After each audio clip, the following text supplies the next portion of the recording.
आपण पाहत आहात रायगड टुडे न्यूज, जनमनाचा कानोसा, समाज मनाचा आरसा। ग्रामपंचायत कार्यालयात स्वर्गीय अजितदादा पवार यांची जयंती साजरी, नागोठाणे रोशन पदके।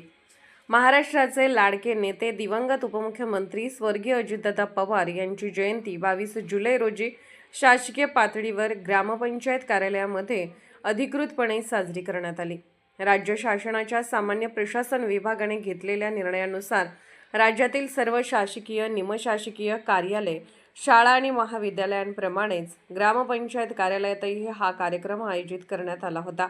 स्वर्गीय बाळासाहेब ठाकरे ग्राम सचिवालय, नागोठाणे येथे आयोजित कार्यक्रमात स्वर्गीय अजितदादांच्या प्रतिमेस सरपंच सौ सुप्रिया संजय महाडिक, ग्रामपंचायत अधिकारी राकेश टेमघरे, उपसरपंच ज्ञानेश्वर साळुंखे, ग्रामपंचायत सदस्य तसेच कर्मचारी यांच्या हस्ते पुष्पहार अर्पण करून अभिवादन करण्यात आले। या कार्यक्रमात सरपंच सौ सुप्रिया संजय महाडिक यांच्यासह उपसरपंच ज्ञानेश्वर साळुंखे, ग्रामपंचायत सदस्य संतोष नागोठाणेकर, सदस्या पूनम काळे, सुप्रिया काकडे, ज्योती राऊत, पूनम काळे, ग्रामपंचायत अधिकारी राकेश टेमघरे तसेच ग्रामपंचायत कर्मचारी अमोल ताडकर, प्रमोद चौगले, विनोद घासे, लता शिंदे, कमलाकर भुईर आदी उपस्थित होते।